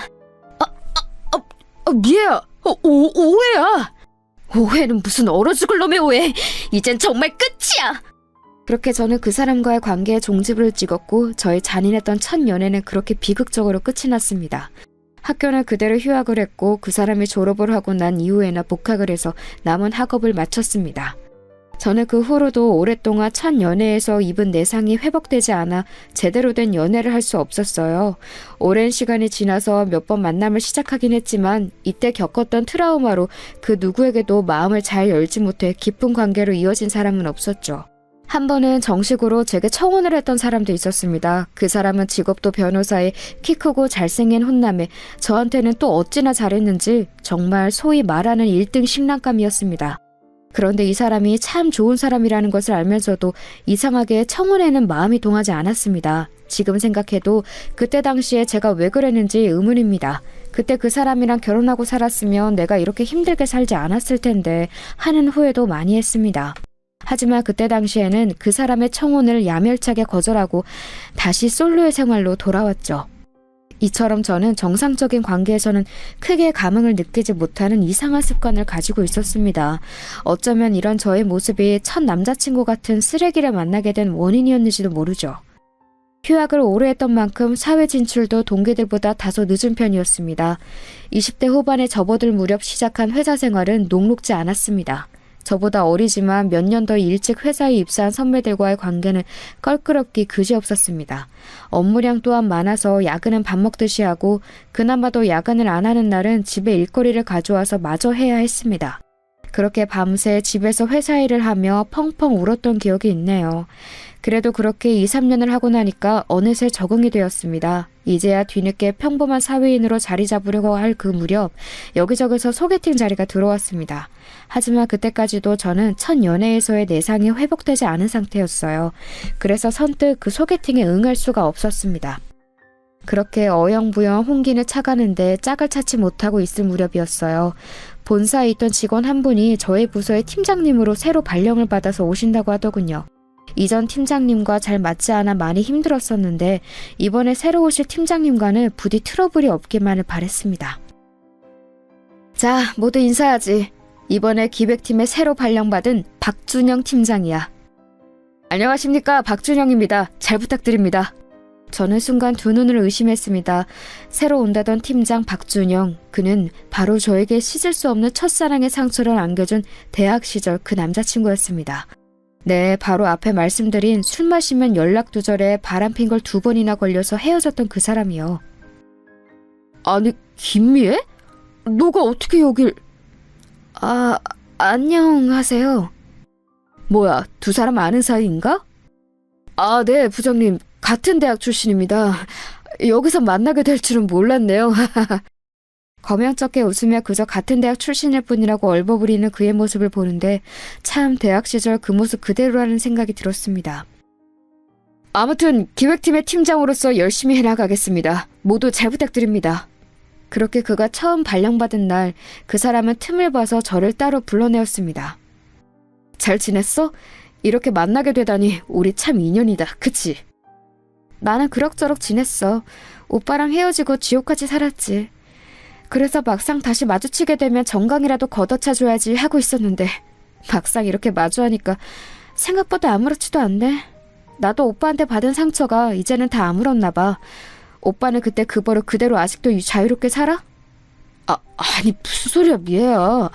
그때는 나도 어렸잖아. 어렸을 때 실수야. 내가 진짜 다시 한번 사과한다. 아니 평생 사과할게. 그래서 말인데 너 이렇게 보자고 한 건 딴 건 아니고 우리 대학교 때 사귀었던 거 회사 사람들에게 비밀로 해줄 수 있어? 나 사실 본사에서 안 좋은 일로 여기로 발령받게 된 거야. 사실상 잘릴 뻔한 거 아버지가 힘써주셔서 겨우 이렇게 지사 팀장으로 살아남을 수 있었지. 그것 때문에 안 그래도 말이 많았는데 괜히 기존에 있던 너랑 과거 관계 때문에 구설수 오를까봐 그래. 나 위해서 그래줄 수 있지? 처음 온 날부터 따로 불러내서 무슨 얘기를 하려 그러나 들어봤는데 제가 그동안 어떻게 지냈는지 잘 살고 있는지 그런 것이 궁금하기보다 회사 내에서 자신의 안위만을 생각하는 그 사람의 모습을 보면서 역시 사람은 변하지 않는구나 하는 생각을 했습니다. 그래도 오히려 환상 속에만 두고 영원히 미워하기보다 이렇게 실제로 마주하고 생각보다 과거의 상처가 아무렇지 않은 저 자신의 모습을 보는 것이 나쁘지 않았습니다. 이쯤 되면 이 사람과의 과거는 완전히 떠나보내고 제대로 새로운 사랑을 시작할 수 있겠다 싶었습니다. 그 이후로 그 사람과는 팀장과 팀원으로 서로 쿨하게 지냈습니다.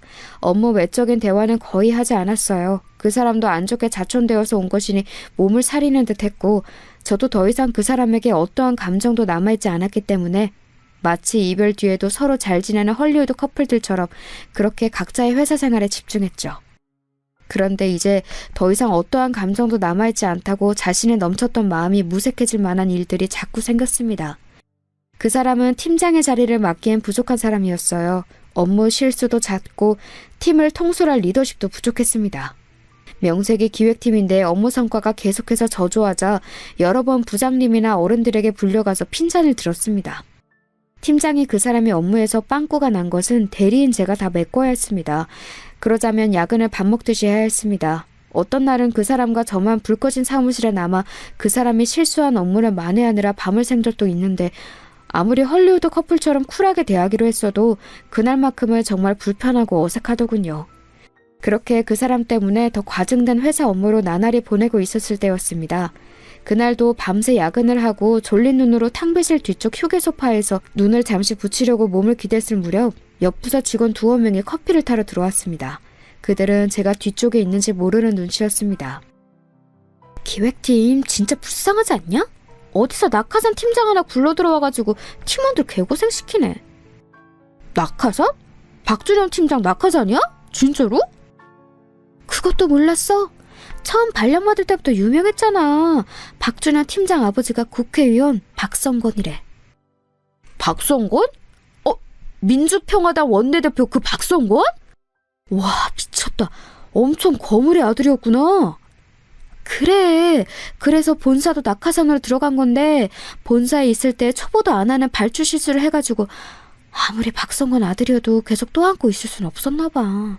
그 실수로 입은 피해만 몇 억이라지 아마? 그래서 거의 잘리는 거였는데 또 아버지가 손을 쓴 거지.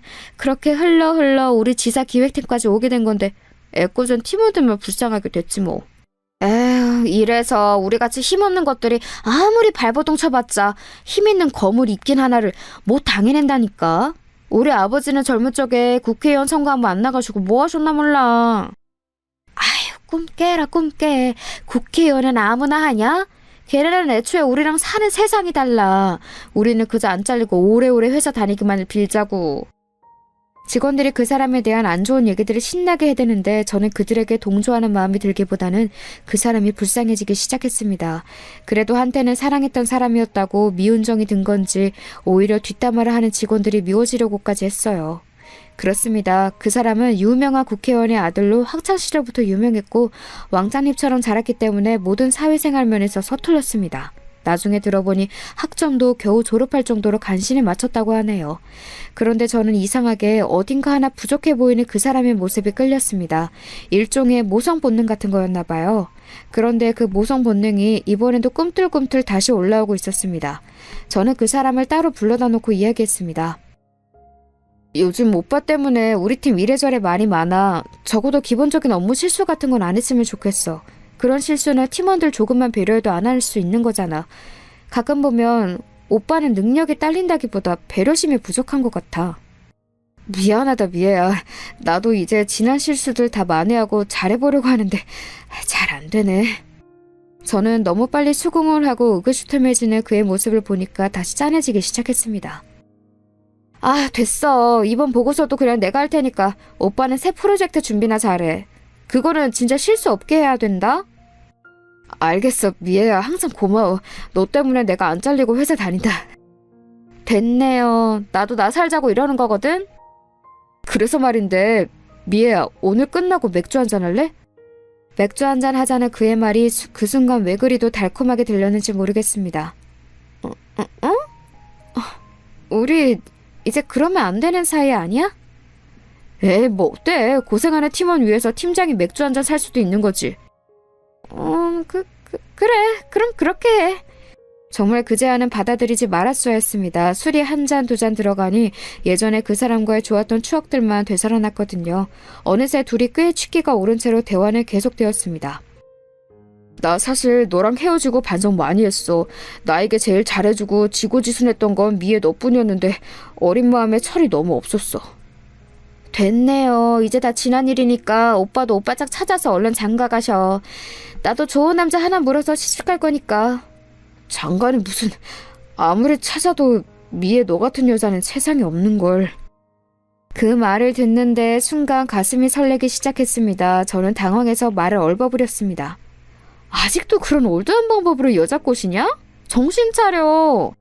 그러자 갑자기 그 사람은 제 손을 덥석 붙잡고 얘기했습니다. 미애야, 우리 다시 시작하자. 나 너 없이는 아무것도 못해. 회사 생활도 그렇고 내 인생도 너와 헤어지고 나서는 아무런 의미가 없어. 나를 좀 구원해줘. 저의 눈을 똑바로 쳐다보며 단호하게 말하는 그 사람의 모습을 보는데 거부감이 들기보다는 오히려 심장이 더 쿵쾅쿵쾅 뛰었습니다. 그렇게 그 사람이 갑자기 제게 입맞춤을 했고 저희는 그날 밤을 같이 보냈습니다. 지나고 보면 인생에서 가장 후회되는 일 중에 하나이지만 그때는 저 스스로도 저를 막을 수 없었습니다. 다음 날 침대에서 눈을 떴을 때 저는 스스로 머리를 쥐어뜯으며 절규했습니다. 아이씨, 내가 미쳤지? 나 몰라. 이 일을 어떻게 할 거야? 오빠가 책임져. 미안해, 미애야. 그래, 책임질게.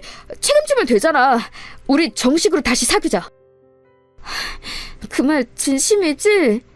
그럼 진심이지. 김미애, 이 오빠만 믿고 따라와. 그렇게 저희는 다시 정식으로 교제를 시작했습니다. 처음 연애 때 받은 상처로 불안한 마음이 한가득이었지만 그래도 제 딴에는 회사 일도 우리의 관계도 잘해보겠다고 애쓰는 모습을 보면서 좋은 면만 생각하기로 했습니다. 그렇게 몰래 시작한 사내 연애가 몇 달이 이어졌을 무렵 그때도 차려 근무를 한 다음날 탕비실에 팀원들과 커피를 타러 들어갔습니다. 그렇게 원두커피를 한 모금 들이키려는 순간 김대리님 왜 그러세요? 괜찮으세요? 괜찮아. 그냥 잠깐. 저는 순간 엄청난 불안감이 몰려오기 시작했습니다. 설마? 그 길로 불이 나게 약국으로 달려가서 임신 테스트기를 사서 회사 화장실에서 돌아와서 테스트를 했는데 앞불싸 너무나 선명한 두 줄이 제 눈에 들어왔습니다. 저는 그 길로 그 사람에게 달려가 이 사실을 알렸습니다. 뭐? 그게 진짜야? 이거 봐봐.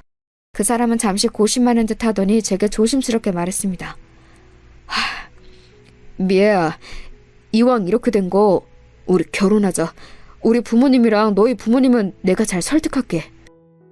그게 정말이야? 저는 그 사람도 저만큼 적잖이 놀라고 당황할 줄 알았는데 오히려 침착하게 결혼 얘기를 먼저 꺼내는 그 사람의 모습을 보니까 그 순간에는 그 사람이 그렇게 든든해 보일 수가 없었습니다. 결혼은 일사천리로 진행되었습니다. 양가 상견례도 번갯불에 콩 구워 먹듯이 해치웠고 시부모님은 제 배가 더 불러오기 전에 주변의 눈을 의식해서 얼른 결혼식을 진행하길 원하셨습니다. 그렇게 식을 올리고 얼마 지나지 않아 예쁜 공주님이 탄생했습니다. 전혀 예상하지도 계획하지도 않은 결혼과 출산이었지만 그래도 제품에 안겨 새근새근 잠든 공주님을 볼 때마다 결혼을 하길 참 잘했다는 생각이 들었습니다. 그러나 그런 행복감은 아이가 태어난 지 얼마 지나지 않아 산산조각이 났습니다. 저는 그때 당시 육아휴직을 하고 아이를 돌보느라 여념이 없었는데 남편은 점점 팀 회식이다 출장이다 갖은 핑계를 대며 귀가가 늦어졌습니다. 그리고 대학 신입생 시절 처음 만났을 때의 그 고질병, 술 먹으면 연락이 두절되는 버릇이 되살아났습니다. 사내 연애를 할 때는 늘상 붙어 있었으니까 그 고질병이 도질 틈이 없어서 까맣게 잊고 있었는데 밤새 우는 아이를 달래며 동시에 연락이 두절된 남편을 하염없이 기다리던 밤, 그때의 기억이 떠올라서 얼마나 무서웠는지 모릅니다. 무언가 이 결혼이 잘못되었다는 느낌이 들어서 말이죠. 그런 저의 예감은 빗나가지 않았습니다. 그날도 육아에 지쳐 아이를 재우고 잠시 소파에 기대어 쉬고 있었을 때 전화 한 통이 걸려왔습니다. 여보세요? 대리님, 저 박주임이에요. 전화를 건 사람은 저와 같은 팀에서 친하게 지내던 박주임이었습니다. 어머, 박주임, 오랜만이다. 잘 지냈어? 회사는 잘 돌아가지? 아, 네. 그런데 드릴 말씀이 있어서요. 그게 뭔데? 저기 요새 회사에서 이상한 소문이 돌아요. 박준영 팀장님이랑 경영지원팀 이미진 팀장이랑 그렇고 그런 사이라고. 저는 그 이야기를 듣는데 하늘이 노래졌습니다. 이미진 팀장은 회장님의 손녀딸로 해외 유학에서 돌아오자마자 저희 지사에 낙하산으로 입사한 사람이었습니다. 듣기로는 유학 시절에도 불려시 같은 외모로 남자들을 홀리고 다녔다고 하더군요. 아닌 게 아니라 남편이 최근에 경영지원팀이랑 협업을 할 프로젝트가 생겼다며 그걸 핑계로 자꾸 야근을 하곤 했는데 협업할 프로젝트라는 게 지들끼리의 불륜 프로젝트였나 보네요. 저는 처음에는 너무 충격을 받아서 현실을 부정했습니다. 에이, 아니겠지. 안 그래도 요새 경영지원팀이랑 협업하는 게 있다며. 그러다 보니까 뒤에서 이야기 만들어내기 좋아하는 사람들이 또 하나 가십거리 만든 거겠지. 대리님, 그 프로젝트 옛날에 끝난 지 오래예요. 그마저도 두 사람의 일은 내팽개치고 신나게 놀아나느라 흐지부지 마무리됐어요. 명확한 물증은 없지만 아무튼 두 사람 사이에 무언가 있는 건 분명해요. 그게 정말이야? 네, 대리님. 저 계속 고민하다가 아무래도 대리님 위해서 꼭 말씀드려야 할 것 같아서 이렇게 전화드려요. 부디 판단 잘하시길 바랄게요. 저는 계속해서 박주임의 말을 믿을 수 없었습니다. 버젓이 저희 팀원들이 이렇게 옆에 있고 심지어 그 팀원들 중에는 박주임처럼 저랑 친한 직원들도 있는데 그런 상황에서 두 사람이 과감하게 불륜을 저지른다고요? 저는 아무리 생각해도 상식적으로 납득이 가질 않았습니다.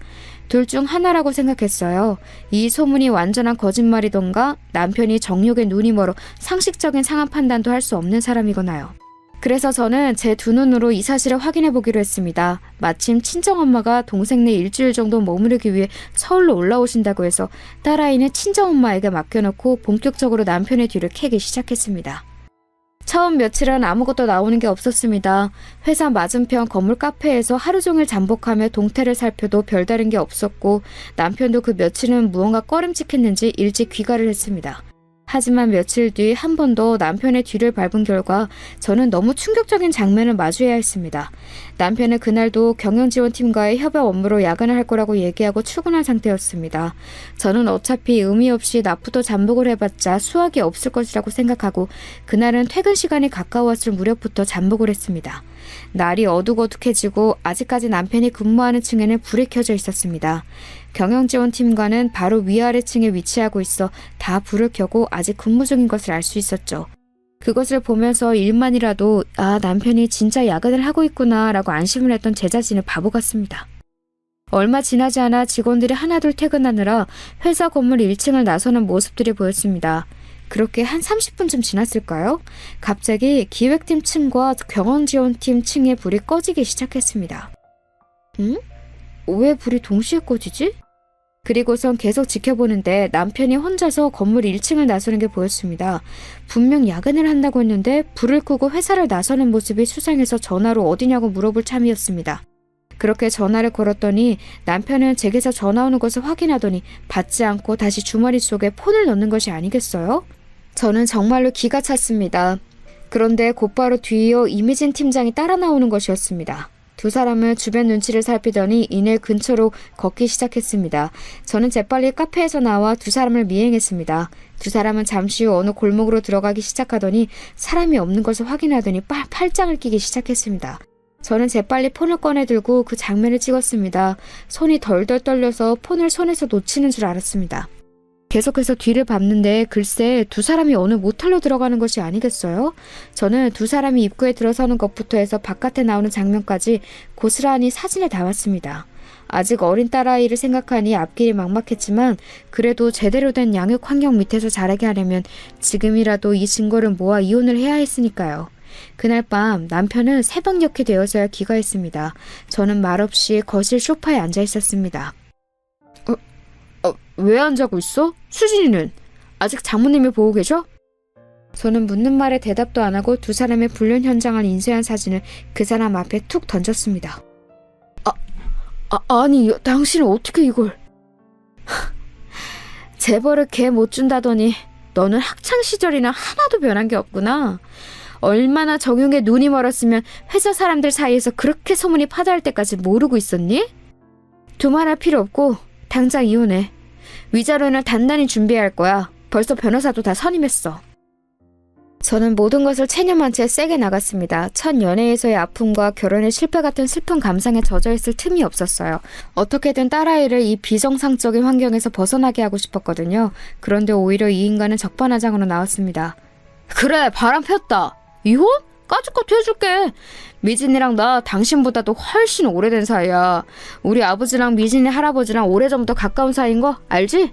너 알기 전부터 우리는 이미 이어질 운명이었다고. 괜히 애가 들어서가지고 재수없게. 뭐라고? 너 지금 뭐라고 했어? 그럼 처음부터 우리 결혼은 장식이었던 거야? 수정이 네 새끼야. 그런데 뭐? 괜히 애가 들어서? 너가 인간이니? 안 그래도 조만간 얘기하려고 했어. 얼떨결에 너랑 결혼하게 되는데 너랑 나랑은 인연이 아닌 것 같다. 수정이 양육비는 섭섭지 않게 챙겨줄 테니까 걱정 말고. 양육비에 얹어서 필요한 돈은 얼마든지 더 줄게. 다만 나도 조건이 있어. 뭐 조건? 그래, 어디 한번 드러나 보자. 너도 알다시피 우리 아버지 지금 중요한 법안 통과 앞두고 예민해져 있는 시기야. 이런 때 집안 문제로 시끌시끌해지는 거 원치 않으실 거야. 당분간만 이 결혼 생활 유지하다가 아버지 일 정리되고 여론 분산되면 깔끔하게 이혼해줄게. 보상은 확실하게 해줄 테니까 그런 염려는 말고. 야, 이 나쁜 새끼야. 너가 인간이야? 나랑 수진이에 대해서는 일말이 미안함도 없어? 쓰레기 같은 새끼. 저는 오히려 적반하장으로 나오는 남편의 모습에 할 말을 완전히 잃어버렸습니다. 그러나 남편과 갈라서고 딸아이를 길러야 하는 막막함과 마주하자 남편의 그 제안을 마지못해 수용할 수밖에 없었습니다. 굴욕적이었습니다. 가정을 파탄낸 원흉들로부터 경제적 보상을 받기 위해 그 모든 순간을 참아내야 한다는 것이요. 그렇게 몇 달간 지옥 같은 시간이 이어졌고 남편은 대놓고 며칠씩 집에 들어오지 않는 날이 반복되었습니다. 아마도 그 상간녀와 신나게 불륜을 저지르고 있었겠지요. 저는 타는 듯한 분노를 참지 못하고 그 상간녀의 머리끄댕이라도 쥐어 뜯어야겠다고 생각했습니다. 그래서 그날도 아이를 친정엄마에게 맡기고 퇴근하는 남편과 상간녀의 뒤를 밟았습니다. 또다시 골목으로 들어가자마자 팔짱을 끼고 하하호호 하는 그 모습을 보는데 저는 그 자리에서 눈이 뒤집히고 말았습니다. 야, 이미진! 저는 상간녀의 이름을 부르며 그대로 달려가 그 여자의 머리끄댕이를 붙잡고 땅바닥에 눕혔습니다. 여우 같은 년! 네가 감히 멀쩡한 가정을 파탄내? 저는 바닥에 눕힌 그 여자를 수도 없이 구타하면서 눈물을 쏟아냈습니다. 야야야야, 너 미쳤어? 너 이게 뭐하는 짓이야? 당장 미진한테서 안 떨어져? 남편은 오히려 저를 붙잡더니 바닥에 내팽개쳤습니다. 저는 고꾸라지면서 얼굴을 튀어나온 벽돌에 부딪혔습니다. 제 얼굴은 크게 부어올랐습니다. 그런데 그런 저를 남편은 아랑곳하지 않고 그 상간녀에게만 몰두했습니다. 미진아, 괜찮아? 아이고, 이게 무슨 일이야? 오빠, 이게 뭐야? 전현이랑 다 끝났다면서! 미안해, 미진아. 내가 대신 사과할게. 이혼 도장 곧 찍어. 걱정하지 마. 뭐야? 너네 둘 다 진짜 죽어볼래? 다 죽어, 이것들아! 저는 근처에 있던 음식물 쓰레기 봉투를 꺼내들고 남편과 상간녀에게 투척했습니다. 음식물 쓰레기 봉투가 터지면서 골목은 난장판이 됐고 저는 남편과 상간녀의 머리끄댕이를 잡은 채 죽어라 늘어졌습니다. 이 나쁜 것들아! 니들이 인간이야? 니들이 그러고도 사람이야?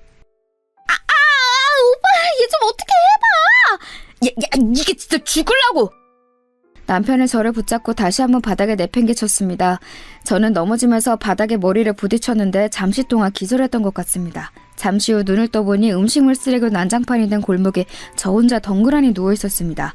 그 난리가 났는데 사람이 아무도 안 온 것도 신기했습니다. 그것보다 더 슬펐던 건 기절한 저를 놓아두고 남편이 상간녀와 함께 자리를 떴다는 사실이었습니다. 저는 그렇게 만신창이가 된 채로 그 더러운 골목에 주저앉아 얼마나 한참을 더 울었는지 모릅니다. 남편과 상간녀는 본인들도 찔리는 게 있었는지 경찰에 신고하지 않았고 그렇게 그날 일은 마무리되었습니다. 저는 당장이라도 이혼하고 싶은 마음이 컸지만 조금만 기다리며 남편이 거액의 돈과 함께 깔끔하게 이혼해주겠다는 말 때문에 딸아이의 앞날이 걱정이 되어 이러지도 저러지도 못하고 있었습니다. 그러던 중 여름을 맞이하게 되었고 휴가철이 다가온 어느 때였습니다. 아직도 걸음마를 떼지 못해 뒤뚱뒤뚱하는 딸아이를 돌보느라 여념이 없을 때쯤 며칠 만에 집에 들어온 남편은 제게 통보하듯 이야기했습니다. 이번에 해외 출장 가느라 한 2주일 집 비우니까 그런 줄 알아. 언제네 당신이 뭐 집 안 비운 적 있어? 수진이 분유값이랑 기저귀값 다 떨어졌어. 그거나 주고 가. 아휴, 말끝마다 돈! 얘다! 남편은 지갑에서 지폐 몇 장을 대충 집어서 제게 던져주더니 짐을 한 다발 챙겨서 다시 나갔습니다. 언제까지 이런 빈 껍데기 같은 결혼 생활을 이어가야 하나 회의감에 눈물이 차올랐습니다. 그렇게 며칠을 지내던 중 이 결혼 생활에 종지부를 찍어야겠다는 큰 결심을 하게 된 사건이 일어나게 되었습니다. 그 시작은 다시 걸려온 박주임의 전화였습니다. 대리님, 저예요, 박주임. 박주임, 잘 지냈어? 대리님, 큰일 났어요. 제가 지금 휴가차 양양에 와 있는데요. 여기서 박준영 팀장님을 봤어요. 저는 해외 출장을 간다고 거짓말을 하고 양양으로 놀러 갔다는 남편의 소식을 들었는데 이제는 별로 놀랍지도 않았습니다. 네, 그 인간 그럴 줄 알았다. 또 이미진 그년이랑 같이 있겠지? 네, 그런데 그게 좀 이상한 게요. 박 팀장님 아버지랑 우리 회장님이랑 박 팀장님 온 가족들이 다 같이 있어요. 아까 해변가에서 봤을 때는 그냥 닮은 사람이겠지 했는데 지금은 리조트 레스토랑에 다 같이 모여서 식사하고 있어요. 생각만 해도 어이가 없었습니다. 남편이 상간녀와 둘만 밀월 여행을 갔다고 해도 기가 찰 노릇인데 온 시댁 식구들이 한마음이 되어 상간녀와 함께 피서를 떠나다녀? 저는 그 길로 남편한테 전화를 걸었습니다. 이번에는 웬일로 바로 받더군요. 뭐야, 나 바빠. 용건만 말하고 얼른 끊어. 해외 출장 가 있다는 사람이 새벽 시간에 전화를 웬일로 잘도 받는다? 해외 출장? 야, 너 이미진 그년이랑 양양 간 거 내가 모를 줄 알아? 저는 전화기에 대고 남편을 마구 몰아붙였습니다. 그런데 남편의 반응이 더 놀라웠습니다. 너 내 뒤 캐고 다니는 거 이제 지긋지긋하다. 집에 돌아가면 말하려고 했는데 전화한 김에 다 말해줄게. 이 자리 나랑 미진이 상견례 자리야. 돌아가면 너랑 곧바로 이혼할 거고 그 다음에 바로 미진이랑 재혼할 거니까 그렇게 알아. 위자료 걱정은 하지 말고. 끊는다. 이렇게 남편은 자기 할 말만 하고 전화를 툭 끊었습니다. 어이가 없어서 눈물도 안 나왔습니다. 온 시댁이 합심하여 이 불륜관계를 도와주고 있었습니다. 듣자 하니 시아버지와 회장님의 오랜 정경유착 관계를 이 결혼을 통해서 완전하게 토대를 닦으려는 것 같더라고요. 저는 이대로 가만히 두고 볼 수가 없었습니다. 그 길로 온 친정 식구들을 다 불러 모아 자초지종을 설명했습니다. 부모님과 남동생들은 남편과 시댁의 만행에 분노를 참지 못했습니다. 그래서 저희 가족은 큰 복수국을 결심했습니다. 각지에 있는 친정 식구들을 양양으로 불러 모았습니다. 그렇게 시댁과 남편 그리고 상간녀를 철저히 혼내줄 모든 준비를 마치고 온 가족이 리조트 밖에서 시댁 식구들과 상간녀가 나오기만을 기다렸습니다. 드디어 그들의 휴가 마지막 날 고급 세단을 타고 입구를 나오는 그들을 멈춰 세웠습니다. 그러자 갑자기 기자들이 플래시 세례를 터뜨리며 몰려들었고 입구에 대기하고 있던 마을 주민 수백 명이 외치기 시작했습니다. 환경 오면 주도하는 매공도 박성권은 물러가라, 물러가라, 물러가라, 물러가라. 정경유착 비리의혹 사망그룹 이영진도 물러가라, 물러가라. 리조트 입구를 가득 메운 동네 주민들 사이로 기자들이 카메라를 들이밀며 시아버지가 탄차로 몰려들었습니다. 시아버지가 창문을 내리며 말했습니다. 이게 다 뭡니까? 이런 불법 집회는 처벌받을 수 있어요. 모두 해산하세요. 그러자 기자들은 아랑곳하지 않고 질문을 퍼부었습니다. 박성건 의원님, 이번에 추진하고 계시는 해외산 폐원자로 매립계획이 굴욕 외계로 비판받고 계신다는 사실 아십니까? 그 이야기는 지금 나눌 이야기가 아닙니다. 지금은 가족 휴가 중이니 얼른 비키세요. 가족 휴가라고 하면서 사망그룹 이영진 회장의 가족과 동행하신 이유는 무엇입니까? 자제분과 이영진 회장의 손녀가 불륜관계라는 소문이 사실입니까? 아니, 이 사람들이 정말... 자제분의 부인은 이 사실도 모르고 집에서 이제 갓난 딸을 힘겹게 돌보고 있습니다. 며느리 보기에 이 회동이 부끄럽지 않습니까? 자꾸 이러면 경찰을 부르겠습니다.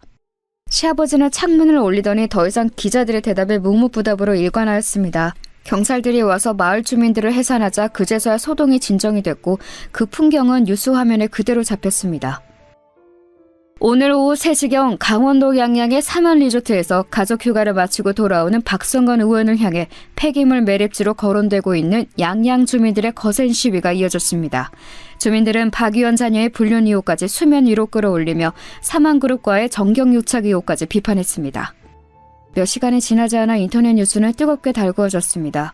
여러분, 이쯤 되면 이 난리가 다 무엇인가 싶으시죠? 저는 남편에 대한 복수를 결심한 순간 온 가족이 합심해서 시댁을 완전히 보내버리기로 결심했거든요. 그 전말은 이랬습니다. 저희 가족이 제 남편의 불륜 소식과 더불어 시댁이 상간녀 집안과 합세했다는 소식을 듣자마자 각자가 있는 자리에서 최대한 시댁의 약점을 건드릴 방법을 모색했습니다. 시아버지와 상간녀 집안은 이름만 대면 알만한 국회의원과 기업이었기에 언론을 이용해서 명성에 흠집을 내기로 결심한 것이지요. 그런 사람들이 가장 두려워하는 것이 명성에 흠집 나는 것 아니겠어요? 참 아이러니하죠. 명성에 흠집 날 만한 일을 밥 먹듯이 하면서 그 흠집이 날까봐 안절부절하는 꼴이 말이죠. 잠깐 설명을 하고 넘어가자면 시아버지가 추진하는 법안은 논란이 많은 법안이었습니다. 법안명은 그럴싸하게 멋들어지게 짓긴 했지만 이 법안이 통과가 되면 사실상 해외에서 버리는 핵폐기물을 우리나라에서 수집해 우리 국토에다 매립을 해야 하는 상황이었습니다. 국회의원들이 직접 그 일을 하는 것은 아니었지만 정부에서는 해당 일을 추진하기 위한 근거로 여러 관련 법안들을 만들어야 했는데 그 일을 시아버지가 주도하고 있었던 것입니다. 반대 여론에서는 그것을 앞장서서 추진하는 시아버지를 신뢰를 위해 국토의 안전을 팔아먹었다며 거세게 비판하는 상황이었죠. 기자인 둘째 동생이 그런 언론의 움직임을 담당하기로 했습니다. 제가 찍어두었던 남편의 불륜 증거 사진과 더불어 시아버지가 추진하던 법안의 쟁점이 되는 자료를 모두 수집했고 그 모든 과정에 협조한 사망그룹의 비판 여론 또한 모아드렸습니다. 마침 양양에서 오랫동안 장사를 하고 계신 작은아버지의 도움을 받아 남편과 시댁 식구들이 머무른다던 리조트 근처 마을에 숙소를 잡았습니다. 그곳에 작은아버지가 오랫동안 거주하신 동네여서 동네 주민들을 모으기 아주 적절했습니다. 이 해프닝으로 시아버지가 추진하려는 일이 무마될지는 알 수 없었으나 적어도 제 인생을 시궁창처럼 만들어버린 남편만은 나락으로 보낼 수 있을 것 같았습니다. 작전은 대성공이었습니다. 인터넷 뉴스에서는 시아버지의 법안에 대한 비판보다 아들의 불륜설 그리고 그 불륜 대상이 사망그룹의 손녀딸이라는 점이 더 화제가 되었습니다. 가십을 좋아하는 대중들은 순식간에 그 뉴스를 여기저기 퍼나르기 시작했습니다. 며칠이 지나자 정말 무섭게도 그 뉴스들은 인터넷에서 흔적도 없이 싹 사라졌습니다. 시아버지가 언론에 무언가 큰 압박을 행사한 듯 싶었습니다. 하지만 그럼에도 불구하고 남편은 그 여파를 피해갈 수 없었죠. 직원 인사 발령, 다음 사람은 사내 풍기문란을 조장한 관계로 다음과 같이 처분함. 기획팀 팀장 박준영, 처분 내용 해고. 사내 게시판에는 남편의 해고 소식이 버젓이 게재가 되었습니다. 여론이 이렇게까지 시끄러워지자 시댁에서도 남편과 상간녀의 불륜을 더 이상 지지할 수 없게 되었고 어떻게든 새로운 결혼의 형태로 정경유착을 이어가려던 시아버지와 회장님의 계획도 실패했습니다. 시아버지는 아들의 불륜으로 자신의 입지가 위태로워지자 꼬리 자르듯 사망그룹과의 관계를 정리했습니다. 낙동과 오리알 신세가 된 회장님은 그에 대한 보복으로 남편을 완전히 회사에서 몰아낸 것이죠. 시아버지가 언론은 가까스로 잠재웠지만 남편에 대한 이야기는 업계에 소문이 파다하게 퍼져서 동정업계에서는 다시 발을 들일 수 없는 신세가 되었습니다. 저는 곧바로 이혼 절차를 진행했고 거액의 위자료도 받아낼 수 있었습니다. 남편은 그 위자료와 함께 매달 양육비를 제게 지급하기 위해 공장에서 일을 하고 있습니다. 마지막으로 어떻게든 아버지께 비벼보려고 다른 좋은 자리를 부탁드렸으나 이번만큼은 시아버지가 야멸차게 거절했다고 하네요. 안 그래도 그동안 자식을 낙하산으로 기업에 입사시킨 의혹 때문에 곤란했는데 이번 사건으로 명성에 흠집을 입은 상태에서 한 번 더 낙하산 인사를 청탁하면 자신의 정치 생명은 영원히 끝이 나면서요. 그렇게 아버지에게도 마지막으로 외면당한 남편은 겨우겨우 친구의 소개를 받아 작은 공장에 관리직으로 근근히 생활을 하고 있습니다. 상간녀의 소식도 궁금하시죠? 이 불려지 같은 상간녀도 사내에 자신에 대한 안 좋은 소문이 파다하게 퍼지자 더 이상 견딜 수 없었는지 멀리 해외로 도망을 갔다고 합니다. 그런데 또 그렇게 도망가서 편하게 호의호식하는 모습을 그냥 두고 볼 수만은 없잖아요? 그 여자가 어디로 도망을 갔는지 저와 제 동생이 끈질기게 찾아낸 결과 북유럽의 어느 조그만 나라에서 마치 아무 일도 없었다는 듯 평화롭게 살고 있다는 사실을 알게 되었습니다. 저는 도저히 그 꼴을 볼 수가 없어서 그곳 한인의 카페에 제가 예전에 찍어두었던 그 여자의 불륜 사진을 게재하고 이 여자의 실체를 보라며 글을 남겼습니다. 며칠 뒤 관리자에 의해 삭제가 되긴 했지만 얼마 지나 들은 소식으로는 그 여자가 또 다른 나라로 도망을 갔다고 하네요. 나중에 저에게 따로 쪽지가 와서 자꾸 이런 식으로 하면 자기도 명예훼손으로 저를 고소하겠다고 했습니다. 저는 어디 그럴 테면 그러라고 했습니다. 내 인생이 아무리 박살나도 밥 숟가락 놓는 날까지 니년 얼굴에 먹칠하면서 살겠다고 하면서 말이죠. 그 여자는 아마 자기가 쪽팔려서라도 그리고 할아버지의 체면 때문에라도 저를 고소하지 못할 것입니다. 그 여자의 다음 행선지가 어디인지 알아내는 것은 일도 아니었으나 지금은 잠시 그 여자를 괴롭히는 것을 쉬려고 합니다. 복수는 이 정도로 충분한 것 같아서요. 제게는 엄마로서 해야 할 본분들이 남아있으니까요. 제 다사다난했던 결혼 생활은 그렇게 마무리를 지었습니다. 생각해보면 첫 연애 때 그런 상처를 입었으면 어쩔 수 없이 제외를 하더라도 다시는 그 사람과 상종을 해선 안 되는 거였는데 이놈의 정이 뭔지 제 인생에서 가장 후회하는 선택을 하고 말았습니다. 부디 제 딸만은 저 같은 이런 풍파를 겪지 않고 살아갈 수 있길 바랄 뿐입니다.